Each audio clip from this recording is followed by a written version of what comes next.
Before I begin, I'd like to add that I love Uber and Lyft as a service. Aside from this one experience, I had positive experiences and often great conversations with my drivers. I think it's an affordable option and it saves me time having to find parking, and it allows me to indulge in more cocktails while I'm out. Anyway, I was living alone, single, and getting ready to meet some friends at a bar to hang out about 4 miles away. I ordered the Uber. He arrives at my apartment within 5 minutes. I got out of my apartment, which, mind you, my front door was in plain view of the driver. I get in the car and we start driving out of the parking lot, and he immediately asks me, "How's your night going?" I give him a calm response, "It's going all right. I'm excited. It's Friday, going to meet some friends." He lets out a deep sigh and says, "Good for you. I just found out my wife has been fucking another dude." For a moment, I was waiting for him to let out a "just kidding. My night is going great." I guess watching too many Judd Apatow movies has numbed me to that type of language. Still, I was on alert. I didn't know what to say, so I blurted out, "I'm sorry to hear that." Without skipping a beat, he pronounces, "That's okay. I've been drinking all night to make it go away." My first thought was, well, fuck me then. I guess this defeats the purpose of hiring the Uber.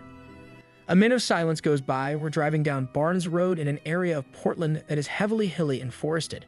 There's lots of turnouts and quiet neighborhoods. He then slows down as we pass a short dirt embankment on the side of the road.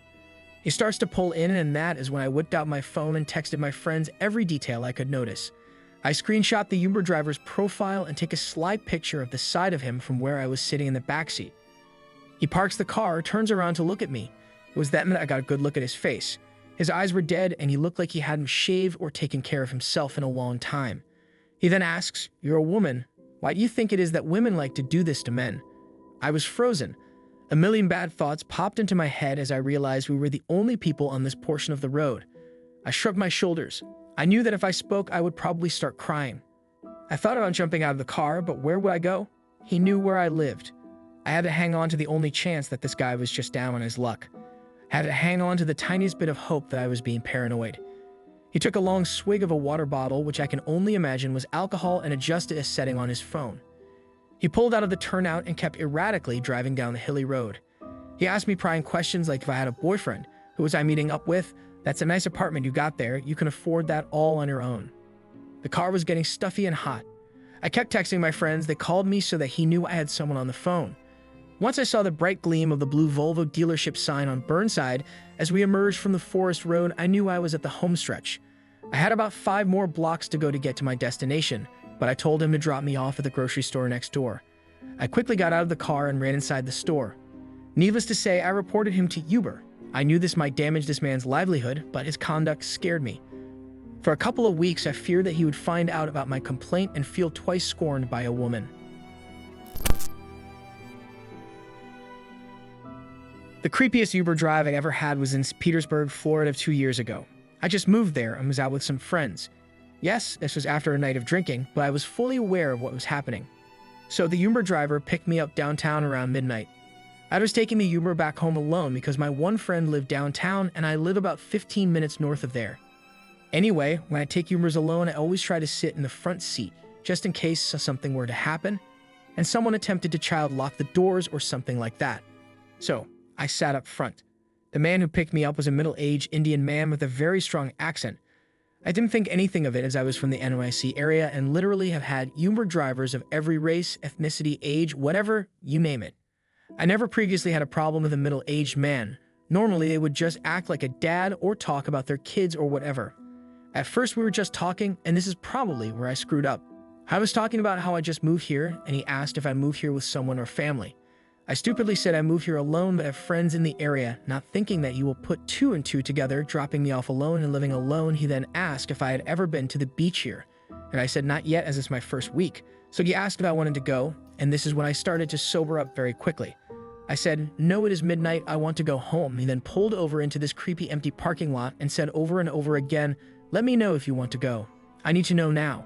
The exit is right there," and he's pointing over at the exit across the street. He said he would go with me. I tried to sound very calm and just kept saying, "No, I need to go home. My friend is waiting to me at my apartment." He then pulled out of the lot very quickly and started speeding towards my apartment. During his time, he grabbed my hand and was rubbing it. I had pepper spray in my bag, so I mentally started to reach towards my bag, but I could not move. I was so terrified. I actually could not move. I couldn't move my hand away. I was scared he would freak out and bring me somewhere and assault or murder me. So I just sat there like an idiot with this strange man rubbing my hand for 10 minutes. We pulled up to my apartment complex, which was very large, and I had him drop me off at the first set of buildings so he didn't know where I lived exactly. I just acted dumb and ran out of the car. I didn't say anything. As soon as I got up to my apartment, I started uncontrollably sobbing on my floor. I never reported it. I never told anyone. And I know that is stupid cause someone else could get actually hurt by this man. I am normally the girl who will read an article about some girl getting hit on or grabbed wrong and say, if anyone did that to me, I would kill him. Or I pity the person that ever tries to hurt me. But there I was in that situation, and I couldn't even find the strength to move my hand. Coming from the Midwest, you anticipate that you're going to run into some unusual people and things out in this city. Los Angeles definitely doesn't disappoint. Whether it's getting held at gunpoint outside of my apartment or seeing a homeless man get run down in the streets in Thai Town, all are things that I'm not used to seeing coming from Indiana. I'm a dime a dozen out here.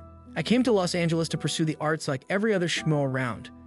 The trick about this city is finding a job where you can actually keep afloat while maintaining some sort of flexibility so that you can accommodate the volatile life of auditions and meetings. Uber and Lyft are the perfect solution. When you sign up for both platforms to drive, you're told that you'll likely get some unruly folks and what to do in said situation. I carry a small knife on me, and even though you're not supposed to have a weapon, just try and think of how much of a disadvantage you're at if someone is sitting right behind you.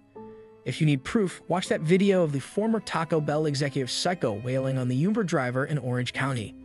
I've been driving for both services for about a year, and I've never really had an incident.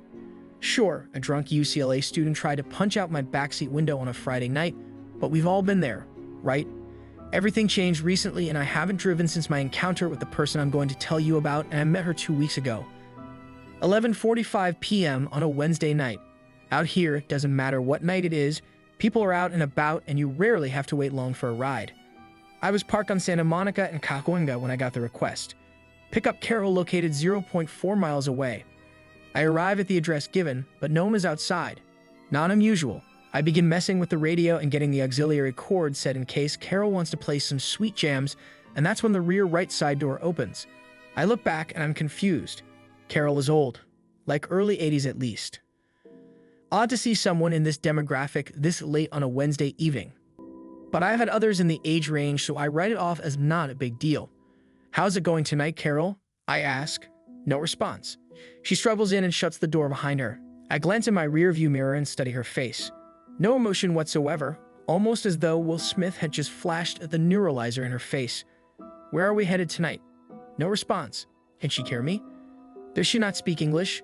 Then my phone beeps. New destination entered, 1900 North Vermont Avenue. I threw the car into the drive. It's not a lengthy car ride, but I figure I'll try one more time. It's usually pretty easy to gauge if someone wants to chat or not. Are you from Los Angeles? I ask in one last attempt. I glance in the rearview mirror and she's staring right at me. Her gaze is piercing me. In a deep, shrill voice, she answers, I wouldn't worry about that. Okay, lady. I get it. I'll just drive you to your destination. We're a ways off from the destination she entered when she speaks up, drop me off at the next corner. I look up in the rearview mirror, her eyes still upon me, and I ask, are you sure? We're still a mile. Just stop the next corner. She snaps at me. I pike the fuck down. My full-blooded Norwegian father didn't command that kind of attention when he would speak up in a room. I wanted her out of my car, so I was happy to oblige and stop. I pull off on a quiet corner a few blocks off of Fountain Avenue. I slightly turn my head to look over my right shoulder to say something like, have a good night.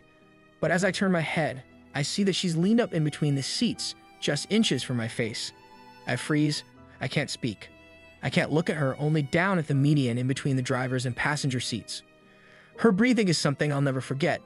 It was deep breaths in such a strange cadence, almost like an irregular heartbeat.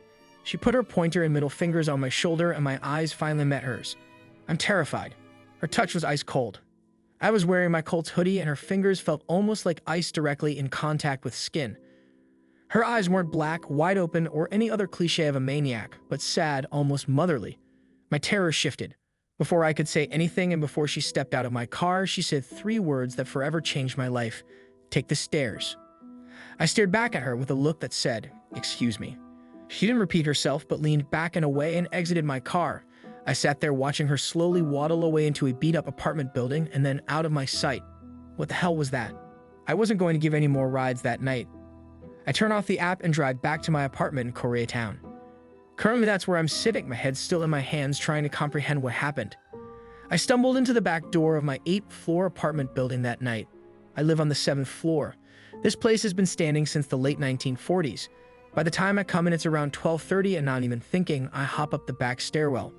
Usually, I'm lazy as hell and take the rickety old elevator. I get to the 4th floor where I hear it. An engineer had done repairs the day before, and I remember the notes slid under our doors from the beginning of the week. April, a beautiful girl on the 8th floor, had hopped on the elevator to get her laundry out of the dryer, right at the same time I had gotten home.